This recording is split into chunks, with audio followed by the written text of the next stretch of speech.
اسلام نے بڑا اسٹیٹس دیا ہے, لیکن وہ اسٹیٹس کہاں ہے؟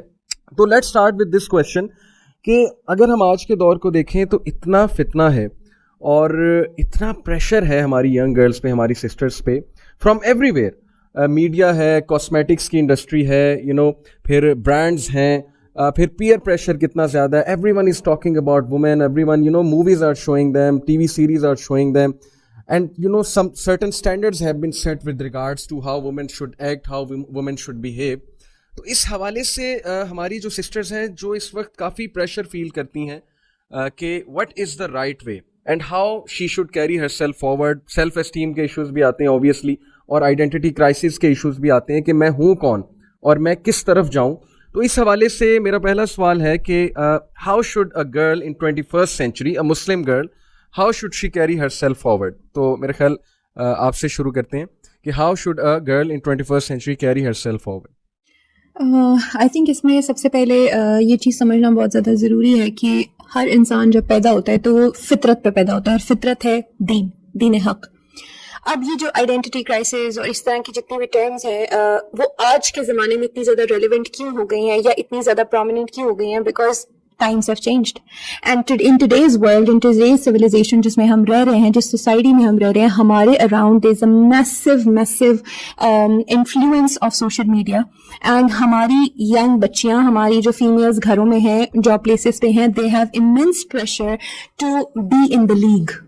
They want to be in a certain league تاکہ وہ left out feel نہ کریں.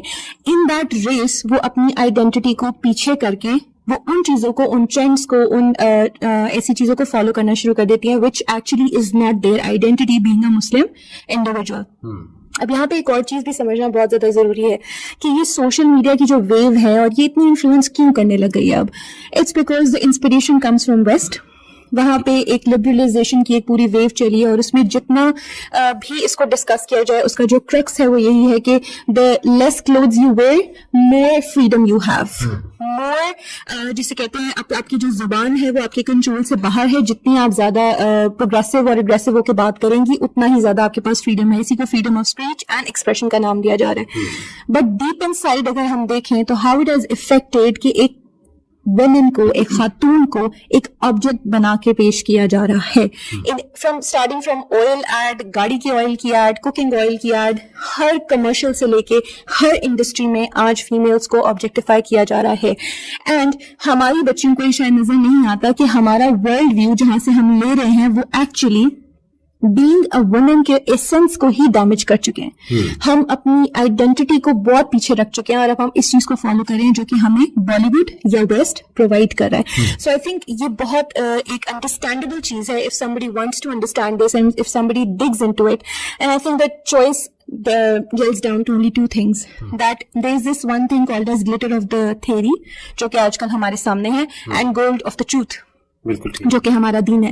سو it's for us to choose between these two things کہ ہم نے گلٹر جو ہمارے سامنے گلیمرائز کر کے آج کل کی تھیریز کو, آج کل کے ٹرینڈس کو, آج کل کی فیمنزم اینڈ مینی ازمس, ان کو جو ہمارے سامنے پریزنٹ کیا جا رہا ہے, either we have to take it or not. So eventually اس ساری چیز کا رزلٹ تو آئیڈینٹی کرائسس ہی ہوگا, because you have deviated from your nature, your fitra, that is your deen, and you have deviated from the commands that Allah Ta'ala has given us from the creator of our own. تو پھر یہ result تو definitely ہوں گے.